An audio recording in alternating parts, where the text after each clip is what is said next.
007 is going to be played by Lashana Lynch in the next movie. Now, 007 is a code name, right? So you could be, there have been other movies, in fact, where 007 is temporarily taken, somebody temporarily takes the place of 007, and then James Bond becomes 007 again, right? That has happened in the movies before.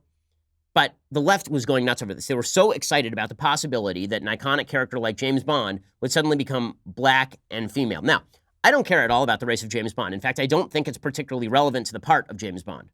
In fact, I was kind of stumping for Idris Elba to become James Bond because I think he's a terrific actor.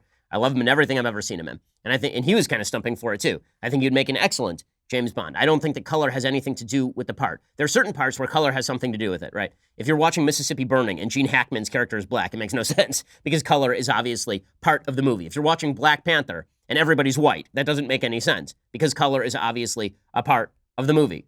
And there's certain parts where color is a part of the movie. That is not really true of James Bond. Maybe it was truer back in if you're setting it in the 1950s or 60s when race is more of an endemic quality to the social system. But it's not true today, right? You can have a black action hero. Denzel's been doing it for 30 years, 40 years. There's nothing new about that. So having a black guy play James Bond, I think makes perfect sense on an artistic level. It makes perfect sense on a narrative level. What makes no sense on an artistic or narrative level is having James Bond played by a woman. Makes no sense at all. Because as it turns out, the natural differences between black folks and white folks are basically restricted by most good data, are basically restricted to the color of your skin, right? I mean, that's what separates a black person from a white person. All the other standards are somewhat malleable and move around because who is black and who is white, even that is a standard that is somewhat malleable. That is not true for male and female. There are very, very significant differences between male and female. And that is particularly true in two specific areas in which James Bond actually has to be a man. One, in terms of physical prowess, and two, in terms of sex. Right? James Bond is about two things, blowing things up and sex. That's it. That's all James Bond is about. James Bond is a 17-year-old boy's fantasy, and there are a lot of 50-year-old, 17-year-old boys. Right? That is the James Bond crowd. That has always been the crowd. That's why Bond girls were always seductive maidens, and James Bond's special skill was at getting them into bed. Now the left is celebrating because they think the Daily Beast has an entire piece called Lashana Lynch, a black woman, is taking over as 007. It's about damn time. Really? Why can't you just create a new character who's a black woman and also an action hero?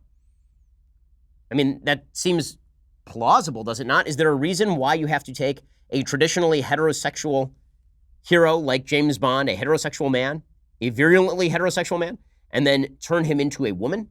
Does that make any sense at all? The Daily Beast says, in news that will surely come as a shock to James Bond fans and the film industry at large, it was revealed today that longtime 007 Daniel Craig will pass the Walther PPK to black British actress Lashana Lynch in the iconic role. For years, there's been intense speculation about who would take over the reins of one of the most durable and profitable film franchises in history once Craig stepped aside. Much of that speculation has revolved around whether the series might make a nod toward diversity and cast a person of color or a woman for the first time. But if the report from the UK tabloid The Daily Mail is to be believed, the 007 producers are going for a radical twofer, casting a 31-year-old black female newcomer as Bond's apparent heir. Well, no, that is not actually what's going to happen. Okay, it is very, very unclear where that this is going to be the permanent replacement for James Bond. In all likelihood, this actress is going to walk in, play 007 for 5 minutes, and then be elevated to the M position, perhaps, or to a higher level position where she is Bond's boss, for example. But the eagerness with which the left is greeting this demonstrates they don't care very much about art, and they care a lot about political correctness, particularly when it comes to art. Art takes a backseat to political correctness, and you end up with absolute stupidity of the highest order.